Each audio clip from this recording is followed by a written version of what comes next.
నమస్కారం city news కు స్వాగతం. పట్టణంలో దసరా శరన్నవరాత్రి మహోత్సవాలు గురువారం వైభవంగా ప్రారంభమయ్యాయి. అమ్మవారు వివిధ రూపాలలో విశేష అలంకరణలతో భక్తులకు దర్శనమిచ్చారు. దసరా హిందువుల ముఖ్యమైన పండుగ. ఆశ్వయుజ శుద్ధ పాడ్యమి నుండి ఆశ్వయుజ శుద్ధ నవమి వరకు 9 రోజులు దేవి శరన్నవరాత్రులు, 10వ రోజు విజయదశమి కలిసి దసరా అంటారు. ఇది ముఖ్యంగా శక్తి ఆరాధనకు ప్రాధాన్యతనిచ్చే పండుగ. ఈ పండుగను నవరాత్రి, శరన్నవరాత్రి అని అంటారు. 9 రోజుల పాటు ఆలయాల్లో అమ్మవారికి ఒక్కో రోజు ఒక్కో అలంకారం చేసి ఉత్సవాలను నిర్వహిస్తారు. గురువారం దేవి శరన్నవరాత్రి ప్రారంభం సందర్భంగా పట్టణంలోని పలు అమ్మవారి ఆలయాల్లో అమ్మవారు విశేష అలంకరణలో భక్తులకు దర్శనమిచ్చారు. బోస్ రోడ్డులోని శ్రీ వాసవి కన్యకా పరమేశ్వరి అమ్మవారి దేవస్థానంలో శ్రీ వాసవి కన్యకా పరమేశ్వరి అమ్మవారు, శ్రీ రాజరాజేశ్వరి, శ్రీ వింధ్యవాసిని అమ్మవారిగా దర్శనమిచ్చారు.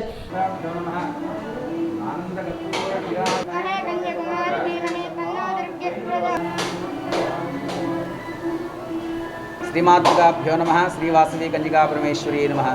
మన తెనాలి పట్టణంలో వేయించేసినటువంటి బోసు రోడ్లో గల శ్రీ వాసవి కన్యకా పరమేశ్వరి అమ్మవారి యొక్క దేవస్థానంలో ఈ రోజు నుంచి మొదలుకొని 9 రోజులు దేవీ శరన్నవరాత్రి మహోత్సవములు, దసరా మహోత్సవములు అంగరంగ వైభవపేతంగా ప్రారంభమైనాయి. మరి ఈ రోజున ఉదయం 8 గంటలకి వైశ్య పతాకావిష్కరణ, అలాగే వాసవి అమ్మవారు బాలా త్రిపుర సుందరి మాతగాను, అలాగే రాజరాజేశ్వరి మాత మహాగౌరి అమ్మవారిగా అందరికీ కూడా దర్శనమిస్తూ ఉన్నది. మరి ఈ యొక్క 9 రోజులు కూడా అమ్మవార్లు ఇరువురు కూడా వివిధ అలంకారాలతో భక్తులకు దర్శనమిస్తూ ఉంటారు. అదేవిధంగా వైకుంఠపురంలో దసరా ఉత్సవాల్లో భాగంగా స్వామివారు మత్స్యావతారంలో దర్శనమిచ్చారు. మొదటి రోజు ఉత్సవాల్లో స్వామివారికి అభిషేకం, అర్చన, సుదర్శన హోమం వంటి విశేష పూజలు నిర్వహించారు.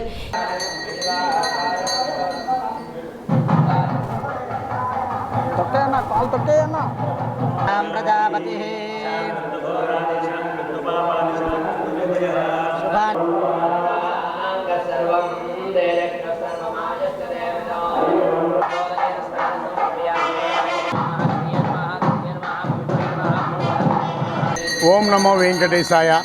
శ్రీ లక్ష్మీ పద్మావతి సమేత శ్రీ వెంకటేశ్వర స్వామి వారి దేవస్థానం వైకుంఠపురం తెనాలి నందు దేవీ శరన్నవరాత్ర మహోత్సవం విజయదశమి సందర్భంగా ఈ నవరాత్ర మహోత్సవాల్లో భాగంగా మొదటి రోజు స్వామివారి మత్స్యావతారంలో దర్శనమిస్తున్నారు. ఈ రోజున స్వామివారికి విశేషంగా అభిషేకం, అర్చన కార్యక్రమాలు, అలాగే సుదర్శన హోమం జరుగుతున్నది. కాబట్టి భక్తులందరూ కూడా విశేషంగా స్వామివారిని రోజుకొక అలంకారంలో దర్శించి ఆయన యొక్క కృపకు పాత్రులై ఇక్కడికి విచ్చేసి తీర్థప్రసాదాలు స్వీకరించి ఈ సంవత్సరం అంతా కూడా మన కరోనాని పారద్రోలాలని, ఈ కరోనా మన జోలికి రాకూడదని ఆ దేవదేవుడిని ప్రార్థిస్తూ మీ వరదరాలు. గంగానమ్మపేటలోని పాత శివాలయంలో పర్వతవర్ధిని అమ్మవారు బాలా త్రిపుర సుందరి అలంకారంలో భక్తులకు దర్శనం కల్పించారు.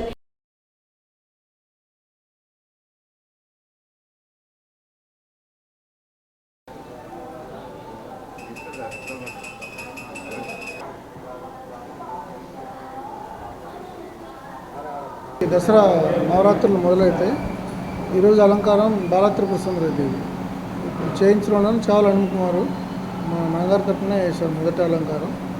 ఈరోజు అలంకారం బాలా త్రిపుర సుందరి మొదటి రోజు కాబట్టి ప్రతిరోజు కూడా ఉదయం తెల్లవారుజాము కల్లా అలంకారం అయిపోతుందండి. భక్తులందరూ వచ్చి అమ్మవారిని దర్శించుకొని అమ్మవారి కృపకు పాత్రలు కావాలని చెప్పి కోరుతున్నారు. అదేవిధంగా పట్టణంలోని శివాజీ చౌక్లోని కాళీమాత దేవాలయం, అష్టలక్ష్మి దేవాలయం, నాజురుపేట మహాలక్ష్మి చెట్టు వద్ద దసరా మహోత్సవాల మొదటి రోజు సందర్భంగా అమ్మవారికి విశేష పూజలు నిర్వహించారు. భక్తులు అధిక సంఖ్యలో పాల్గొని అమ్మవార్లను దర్శించుకున్నారు.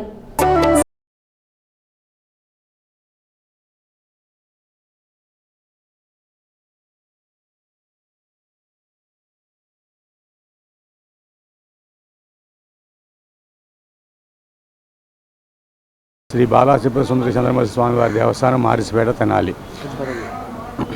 ఈరోజు 7/10/2021 గురువారం నుండి శ్రీ దేవీ శరన్నవరాత్రి మహోత్సవంలో బాలా త్రిపుర అమ్మవారికి ఘనముగా జరుగుతాయి. ఈరోజు స్వర్ణ కిరీట రచిత బాలా త్రిపుర సుందరి అమ్మవారిగా దర్శనం అమ్మవారు ఇస్తున్నారు. ఈ 9 రోజులు రకరకాలుగా అలంకరణలతో అమ్మవారు దర్శనం కలిగిస్తారు.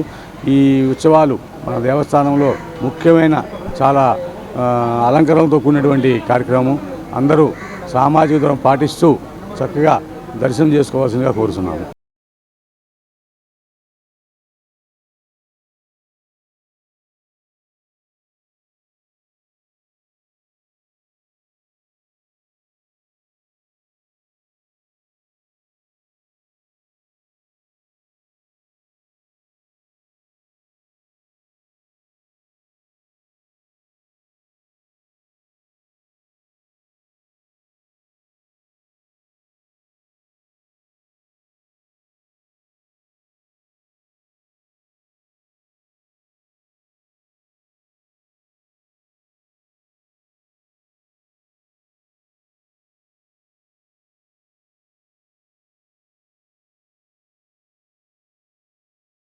కల్వర్టులను పారిశుధ్య సిబ్బంది శుభ్రం చేశారు.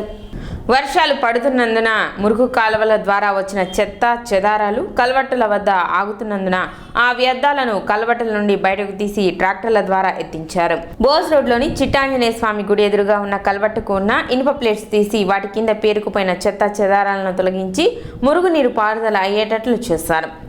జగనన్న స్వచ్ఛ సంకల్పం కార్యక్రమంలో భాగంగా మన తెనాలి పట్టణంలో ఈ నెల 3వ తారీఖు నుంచి జరుగుతున్నటువంటి ఈ క్లాప్ ప్రోగ్రాం కింద ఈరోజు ఈ చిట్టాంజనేయ స్వామి గుడి ఎదురుగా ఉన్నటువంటి కల్వర్ట్లన్నీ కూడా క్లియర్ చేస్తున్నాం. ఉదయం నుంచి ఇదే పని పెట్టాము.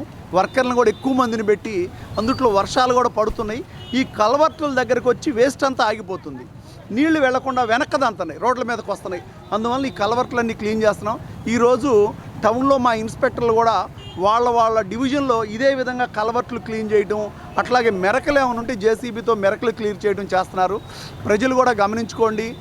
ఈ నెల 3వ తేదీ నుంచి 9వ తారీఖు వరకు అమలు జరుగుతున్నటువంటి పరిశుభ్రత వారోత్సవాలు పట్టణంలో పారిశుద్ధ్య విభాగం ఆధ్వర్యంలో నిర్వహించడం జరుగుతుంది. ఇందులో భాగంగా మరి ముఖ్యంగా డ్రైన్స్, దోమల నివారణ చర్యలకి అత్యధిక ప్రాధాన్యతనిస్తున్నాం. అదేవిధంగా తెనాలి పట్టణాన్ని సుందర పట్టణంగా తీర్చిదిద్దేందుకు పారిశుద్ధ్య విభాగం తరపున మేమంతా కృషి చేస్తున్నాం.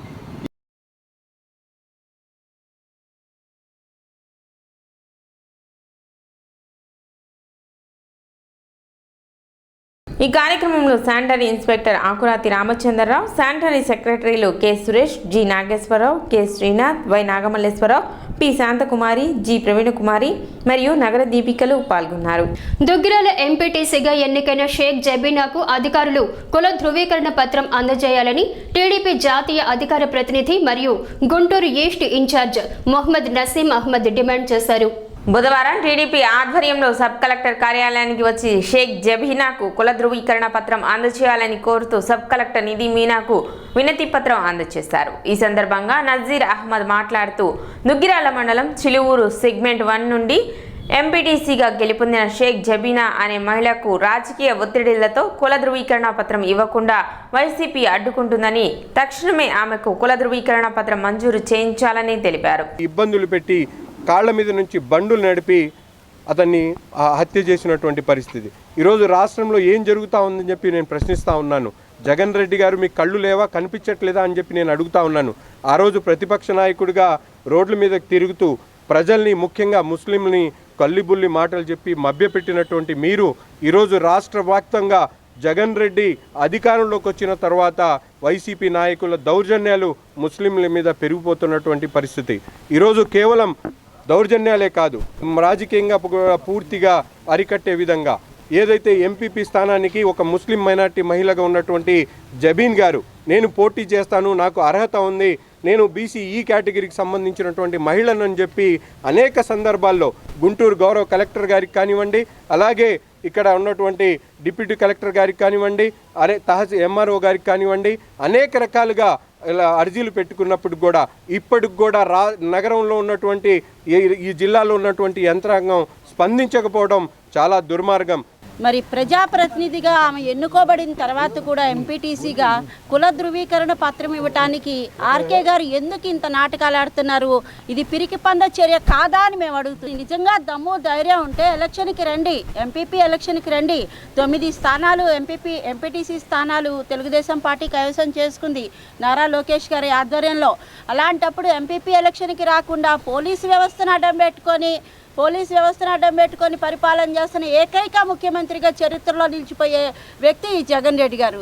ధైర్యం లేదు, దమ్ము లేదు, పిరికి పందల్లాగా పోలీస్ వ్యవస్థను అడ్డం పెట్టుకొని ఎంఆర్ఓ గారిని సెలవు పెట్టి వెళ్ళిపోమని చెప్పేసి అధికార యంత్రాంగాన్ని కూడా మీరు దుర్వినియోగపరుస్తూ వాళ్ళకి కూడా చెడ్డ పేరు వచ్చే విధంగా మీరు ఈ విధంగా చేస్తున్నారంటే ఇది చాలా తప్పండి. తెలుగుదేశం పార్టీ నారా చంద్రబాబు గారి నాయకత్వంలో మేమందరం కూడా జబీన్కి ఎల్లుండి మళ్ళీ మూడోసారి ఎలక్షన్ జరగబోతుంది. 2 సార్లు ఎలక్షన్ ఇదైపోయింది.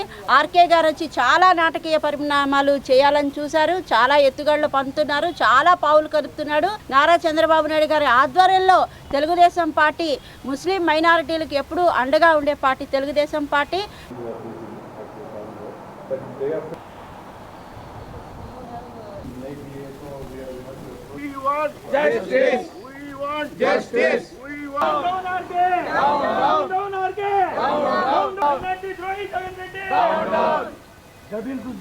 కార్యక్రమంలో గుంటూరు పార్లమెంట్ మహిళా అధ్యక్షురాలు అన్నావతిని జయలక్ష్మి, పట్టణ పార్టీ మాజీ అధ్యక్షులు మహమ్మద్ కుద్దూస్, నాజర్, మహమ్మద్ రఫీ, పఠాన్ జమీర్, సయ్యద్ అన్వర్, మహమ్మద్ హఫీజ్, షేక్ కుద్దూస్, నాయబ్ రసూల్, ఇబ్రహీం తదితరులు పాల్గొన్నారు.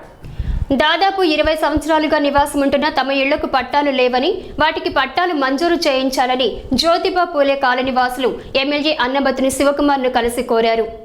11వ వార్డు వైసీపీ నాయకులు కటారి హరీష్ ఆధ్వర్యంలో బుధవారం కాలనీ వాసులు గంగానమ్మపేటలోని వైసీపీ పార్టీ కార్యాలయంలో ఎమ్మెల్యే అన్నాబత్తుని శివకుమార్ని కలిసి తమ సమస్యను విన్నవించుకున్నారు. అతి త్వరలోనే పట్టాలు మంజూరు చేయించి కాలనీలో మౌలిక సదుపాయాలు కల్పించే విధంగా చర్యలు తీసుకుంటామని హామీ ఇచ్చినట్లు కాలనీ వాసులు తెలిపారు.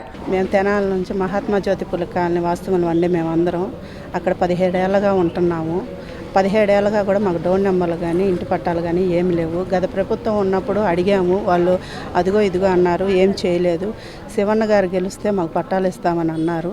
అలాగే అన్నట్టుగా ఇప్పుడు వచ్చి అన్నయ్య గారికి మేము మాట్లాడితే 2 రోజుల్లో మాకు పరిష్కారం అన్నారు. గత ప్రభుత్వాలు ఇళ్ల స్థలాలు ఇచ్చి పట్టాలు మంజూరు చేయకపోగా ఎటువంటి మౌలిక సదుపాయాలు కల్పించలేదని వైసీపీ ప్రభుత్వం అధికారంలోకి వచ్చాక మౌలిక సదుపాయాలు కల్పించడంతో పాటు ఇళ్లకు పట్టాలు మంజూరు చేస్తామని ఎమ్మెల్యే అన్నాబత్తుని శివకుమార్ హామీ ఇవ్వడం సంతోషంగా ఉందని కాలనీ వాసులు హర్షం వ్యక్తం చేశారు. ఇక్కడికి వచ్చాం ఆయన్ని మన కౌన్సిలర్ని తీసుకొని వస్తే మాకు 3 వచ్చారండి. 3 కూడా మాకు ఇలాగ అన్యాయం చేసేసారు, ఎవరు లేరండి, మీరు ఈసారి గెలుస్తారు, గెలిచిన తర్వాత మాకు పట్టాలు ఇవ్వండి అంటే ఆయన మాట ఇచ్చారు, మేము ఇస్తానమ్మా అని. అలాగనే మేము వచ్చాక ఆయనకి ఇచ్చాము. 2-3 సార్లు వచ్చి కలిసాము, అయినా లేదు. ఈసారి వచ్చినందుకు ఆయన మాకు మాట ఇచ్చాడు, 2-3 రోజుల్లో నేను చదువుతానమ్మా అని. 11వ వార్డు జ్యోతిరావు పూలే వాస్తవులండి వీళ్ళందరూ. అయితే వీళ్ళు గత 20 సంవత్సరాల నుంచి అక్కడ స్థిర నివాసం ఏర్పాటు చేసుకుని ఉంటున్నారు.